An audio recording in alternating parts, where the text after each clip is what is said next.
Once upon a time, in a quiet little neighborhood, where the streets were lined with old brick buildings and the autumn leaves danced in the chilly wind, there lived two young artists, Sue and Johnsy. They shared a tiny apartment on the top floor of a building, filling their days with laughter, dreams, and the beauty of art. But as the seasons changed and winter crept in, something unexpected happened. Johnsy fell terribly ill. The doctor came and examined her, his face full of concern. "She has pneumonia," he said softly to Sue. "She is weak, and what she needs most is the will to live. Without hope, no medicine can save her." Sue sat by Johnsy's bedside, watching as her once bright and lively friend now lay pale and still, staring out the window with empty eyes. Outside, there was an old vine that climbed up the brick wall, its leaves turning yellow and falling one by one. Johnsy sighed. "When the last leaf falls," she whispered, "I will go too." Sue's heart ached. "Don't say that," she pleaded. "You'll get better." But Johnsy only shook her head, her gaze never leaving the vine. As the days passed, more leaves drifted down, carried away by the cold wind. Each time a leaf fell, Johnsy's strength seemed to fade with it. Downstairs, in a small, dimly lit room, lived an old painter named Behrman. He was gruff and often muttered complaints, but deep inside, he had a kind heart. He had always dreamed of painting a masterpiece, something that would live on long after he was gone. But he never believed he was good enough. Sue, desperate and afraid, went to him and told him about Johnsy. "She's losing hope," she said. "She thinks when the last leaf falls, she will die." Behrman's eyes softened.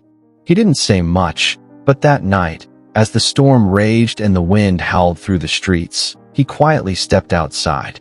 The next morning, Johnsy woke up, expecting to see an empty vine.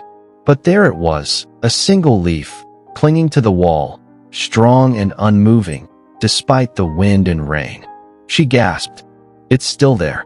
Hour after hour, the leaf remained, steady and unshaken. And with every passing moment, a spark returned to Johnsy's eyes. "If that leaf can survive," she whispered, "so can I." She ate a little. She spoke a little. And day by day, her strength returned. The doctor smiled when he saw her. "You've turned a corner," he said. "You're going to be all right." Sue, overjoyed, went downstairs to tell Behrman. But when she reached his room, she found it empty, except for a canvas, still wet with paint. The last leaf had been painted with careful, steady strokes. Tears filled her eyes as she realized the truth. Behrman had gone out in the freezing rain that night and painted a perfect leaf on the wall, knowing that if Johnsy saw it, she might find the will to live. He had caught a severe cold that night, and by morning, he was gone. His masterpiece wasn't a grand painting in a museum. It wasn't a work of fame or fortune. It was a single leaf, painted in the dark, in the rain, in the freezing cold, for the sake of hope. This story teaches us something profound. Hope is stronger than despair, and the greatest sacrifices are made not for recognition, but for love. Behrman gave his life so that Johnsy could find the will to live. True kindness doesn't always come with grand gestures. Sometimes it's a quiet act of love, a leaf painted on a wall, a sacrifice made in silence, a gift that changes a life. So, dear listener, remember, the greatest masterpieces are not always the ones that hang in galleries.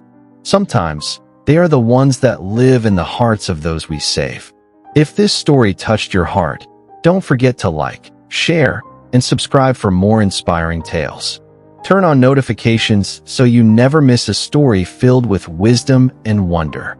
Tell us, what's the most meaningful act of kindness you've ever witnessed? Share in the comments.